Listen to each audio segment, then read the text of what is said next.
Okay, class 6 student. In Excel today we will do your chapter number 10, right? Chapter number 10 हम करेंगे जो है कि फॉर्मूला इन MS एक्सेल। देखिए इसमें बुक आप ओपन कर देंगे, सामने बुक सबकी ओपन होनी चाहिए और बुक पे आपको देखना है और उसके साथ साथ इसको समझना है। देखिए पेज नंबर 1 जो बुक वो पेज नंबर 103 जो है आपका जो पेज नंबर है वहाँ पर न्यू बुक में ये चैप्टर है, चैप्टर नंबर 10। इसमें हम क्या क्या पढ़ेंगे, देखो फॉर्मूलाज पढ़ेंगे, फॉर्मूला में ऑपरेटर पढ़ेंगे कि कैसे प्लस माइनस वर्क करते हैं। तो एक टेबल वहाँ पे बनी हुई है, पहले उसको समझ लेते हैं कि वो टेबल जो बनी हुई है कि वो क्या है। सबसे पहले वैल्यू में लिखा हुआ है स्ट्रिंग और न्यूमेरिक वैल्यू, राइट।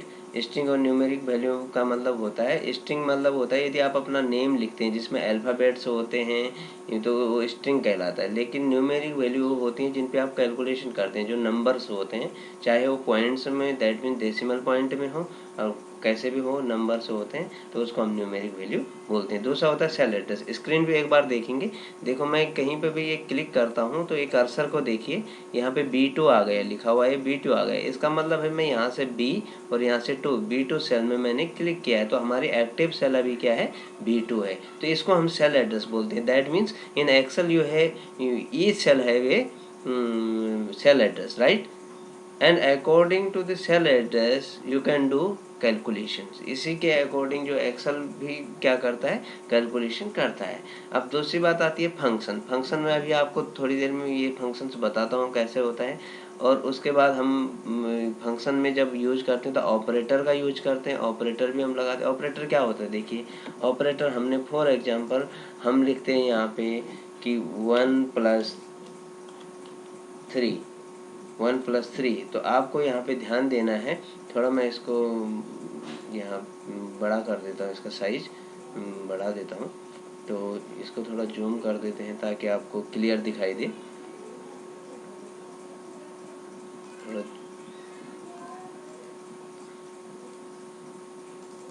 अब यहाँ ध्यान देंगे, देखो 1+3 लिखा है तो 1+3 ये तीन चीजें होती हैं बेटा, operator, operand and operation. Operator क्या होता है पहले इसको देखो।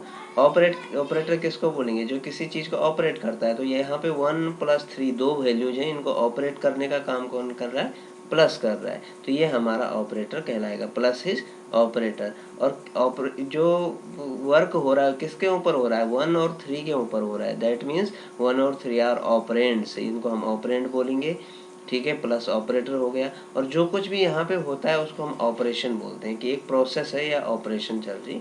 तो ऑपरेटर, ऑपरेंड और ऑपरेशन ये तीन चीज आपने समझी होगी। अब हम आगे बात करेंगे कि इसमें फॉर्मूला कैसे यूज करते हैं। एक्सेल में आपको समझना है, आपको 3-4 फॉर्मूले समझने हैं, आप कैसे यूज करेंगे तो इस चीज को ध्यान दीजिए यहाँ पे कि फॉर्मूला हम किस तरीके से यूज करें। देखिए जैसे हमने यहाँ पे लिखा नेम, इसी टेबल, एक टेबल हम बनाते हैं, इसी में हम सबको समझ लेंगे, ठीक।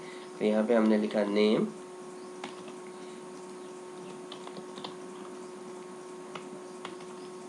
यहाँ पे नेम के बाद हमने यहाँ पे अदर कॉलम को लिख दिया यहाँ पे हिंदी,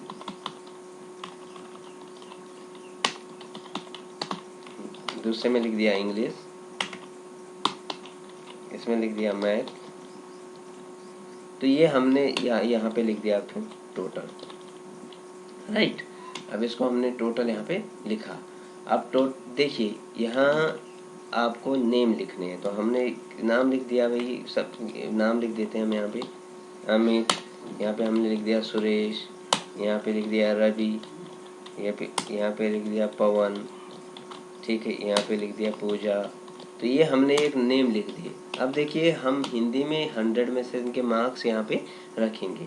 तो ठीक है, इसके 55 यहाँ पर थे, इसके 66 थे, इसके 77 थे, इसके 44 थे, इसके 55 थे। अब यहाँ देखिए इंग्लिश में हम ऐसे इसके मार्क्स डाल देते हैं कि ठीक है 44 यहाँ पे, ठीक है 45 इधर 60 और यहाँ पे 68 और यहाँ पे लिख दिया हमने 70।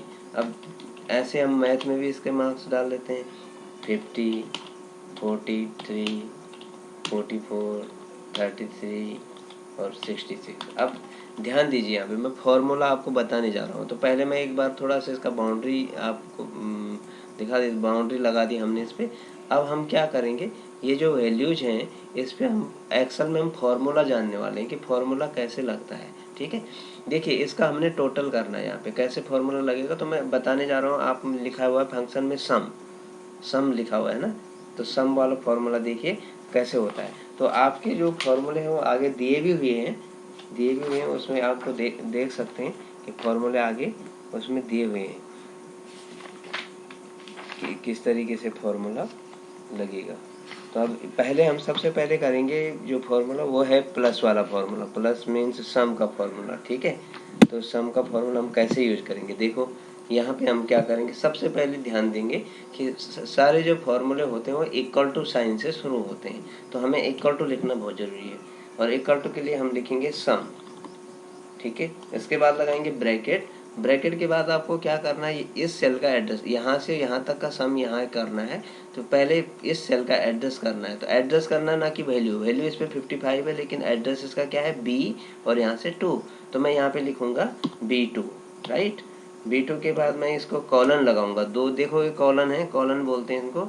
इसके बाद इस चाहो तो आप इस पर क्लिक भी कर सकते हो, ना लिखो तो आप डायरेक्ट क्लिक भी कर सकते हो। आप कॉलन लगाने के बाद जैसे मैंने इस पे क्लिक किया तो ये अब आपको ये देखिए ये इस तरह से दिखा रहा है कि आप इतना सम कर रहे हैं। ब्रैकेट आप क्लोज करेंगे और क्लोज के बाद इंटर प्रेस कर देंगे तो आपको ये दिखाई दे रहा है कि यहाँ जो है ये सम आ गया। अब देखिए नीचे वाले जितने सेल हैं बेटा उसको आपको क्या नहीं करना, उसको यहाँ पे फॉर्मूले लिखने की आपको ज़रूरत नहीं है। आपको क्या करना है, सिंपल इस पर क्लिक कीजिए जिस पे कैलकुलेशन हो के आया इधर से, और यहाँ पे आप जाएंगे राइट कॉर्नर पे तो एक ब्लैक क्या आएगा, कर्सर आएगा, उसको आप प्रेस कीजिए और प्रेस करने के बाद इसको ड्रैग कर दीजिए। जैसे आप ड्रैग करेंगे तो आप देख रहे हैं कि सारे के सारे जो कैलकुलेशन होके अपने आप आ गई है। तो किस तरीके से फॉर्मूला हम यूज कर रहे हैं, मैं भी आपको कुछ जो फॉर्मूले बता रहा हूँ वो आपको पहले जानने हैं। ठीक है, बाकी इसमें यहाँ ध्यान देंगे कि यदि सेम यहाँ पर मान लीजिए कि हम चाहते हैं कि यहाँ से 149 से और ये 50 वाले मार्क्स जो हैं ये डिडक्ट करने हैं। मैथ वाले मार्क्स सबके डिडक्ट करने हैं। मैथ्स वाले में कुछ प्रॉब्लम है और दोबारा से क्या होगा, ये पेपर होगा। जैसे हमने बोला कि भाई ये वाला जो है ये दोबारा से पेपर होगा, तो हम इसको यहाँ से डिलीट करेंगे तो भी कम हो जाएंगे। लेकिन मैं अभी आपको यहाँ पे बताने जा रहा हूँ कि माइनस कैसे यूज करेंगे। तो हम किस से किसको माइनस करेंगे इस चीज़ का ध्यान रखेंगे। ठीक है, तो यहाँ पे इक्वल टू हम करेंगे। इक्वल टू के बाद ये हमने किया E2, और E2 के बाद माइनस लगा देंगे। आप क्या माइनस करेंगे, 50। तो आप सीधे इंटर प्रेस कीजिए तो आपको माइनस होके वो आ गई। फिर आपको ऐसे ही ड्रैग कर देने तो माइनस इस तरीके से होगा। ऐसे ही सभी जो फॉर्मूले हैं बाकी भी आप यूज कर सकते हैं। अब देखिए यहाँ पे जो फॉर्मूला आपको दिखाई नहीं दे रहा, आपको एडिट करना है फॉर्मूला, ये फॉर्मूला बार है। यहाँ पे जाइए फॉर्मूला बार में, यहाँ पे माइनस आपने जो भी यहाँ पे दिखाई, यदि आप इसमें डिवीजन का लगा देंगे तो ये डिवाइड कर देगा। ठीक है, जो भी फॉर्मूला जो भी साइन आप बीच में लगा देंगे, यहाँ पे आपको दिखाई दे रहा है कि इसमें हमने जो फॉर्मूला लगाया था वो माइनस का लगाया था, ये माइनस का फॉर्मूला।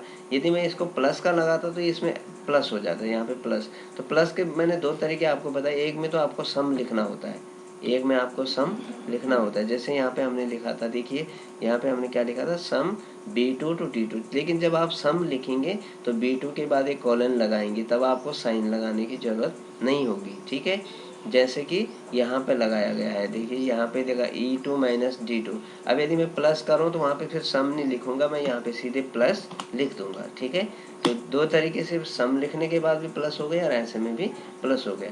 तो ये दो फॉर्मूले इस तरीके से आप थोड़ा यूज करेंगे इनको कि कैसे होता है। अब बाकी फॉर्मूले में जो कुछ हैं मैं बताते जाऊंगा आपको बाद में। अभी आपको दो फॉर्मूले पहले याद रखने। अब दूसरी बात है कि आपका जो पेज नंबर 104 है उस पर ऑपरेटर लिखा हुआ है, देखेंगे ध्यान से, ऑपरेटर लिखा हुआ है। ऑपरेटर में क्या है बेटा, अर्थमेटिक ऑपरेटर है, इनके बारे में आप जानते हैं। आप अर्थमेटिक ऑपरेटर, पहला वाला ऑपरेटर जब ध्यान से देखेंगे, जो एक टेबल सी बनी हुई है उसमें ध्यान से देखेंगे, पहला ऑपरेटर है एडिशन का ऑपरेटर, दूसरा है सब्सट्रैक्शन का ऑपरेटर, और उसको बताया गया है कि राइट साइड में एडिशन कैसे हो रहा है। ये तो ये तो आप मैथ में जानते हैं। ठीक है, देखो लास्ट का जो ऑपरेटर है, लास्ट सेकंड लास्ट में देखिए एक्सपोनेंशियल, 6 की पावर 2 है वो, 6 की पावर होता है ये, तो एक्सपोनेंशियल ऑपरेटर होता है ये। यहाँ पे लास्ट वाला जो है परसेंटेज ऑपरेटर है, ये क्या है, परसेंटेज ऑपरेटर। एक तरह के ऑपरेटर नीचे देखेंगे कि जिसमें दिया गया है कि relational operator, right. Relational operator क्या होते हैं, इसको मैं दूसरे उसमें मैं बताऊंगा नेक्स्ट वीडियो में भी, लेकिन यहाँ पे आप समझ लीजिए रिलेशनल ऑपरेटर क्या होते हैं बेटा, कि ये कंपैरिजन करते हैं दो के बीच में। मैंने कहा ए बी से बड़ा है, बी ए से बड़ा है, कौन सा क्या है, तो कंपैरिजन करने के काम आते हैं, ठीक है। तो यहाँ आपको नीचे वाली ये टेबल में इसके बाद में भी आपको एक वीडियो और वो बना के दिखाऊंगा। अभी आज आपको जो बताया गया है वो आप समझेंगे, और इसके जो क्वेश्चन आंसर हैं वो आपको करने हैं। फिर ध्यान रहे, अब आपके एग्जाम आने वाले हैं, तो एग्जाम में आपको क्या करना है, जो चैप्टर मैंने दिए हैं केवल उनके क्वेश्चन आंसर्स आपको, मैंने आपको सिलेबस के चैप्टर बताए थे, उनमें आपको क्वेश्चन आंसर्स केवल वही उसी के कर देने, बाकियों के नहीं करने। पेपर वहीं से आपका आएगा, तो ये ध्यान रखना कि आप इनका वर्क आप जरूर कर लीजिए, लेकिन क्वेश्चन आंसर आप अभी उनके ज़्यादा याद करने आपको, जो दूसरे जो आपका जो सिलेबस है उसी के अकॉर्डिंग आपको करना है, ठीक है। किसी बच्चे को कोई प्रॉब्लम होती है तो वो पहले तो, यदि कोई वर्क से रिलेटेड है तो थोड़ा अपने फ्रेंड से पूछ ले। यदि बहुत ज़्यादा ही आपकी प्रॉब्लम सॉल्व नहीं हो पा रही कुछ है, तो आप मुझे कॉल कर लें या मैसेज कर लें कि सर मेरा नाम और क्लास अपना ज़रूर लिखेंगे कि सर मेरा नाम ये है और मुझे ये प्रॉब्लम आ रही है वहाँ पे, ठीक है। तो पहले आप एक बार अपने फ्रेंड से पूछ लेंगे, क्योंकि कई बच्चे ऐसे होते हैं जो पढ़ते भी नहीं है और सीधे मुझे मैसेज कर देते हैं, तो ऐसा नहीं करेंगे आप, पहले अपने आप को कर देंगे, ठीक है।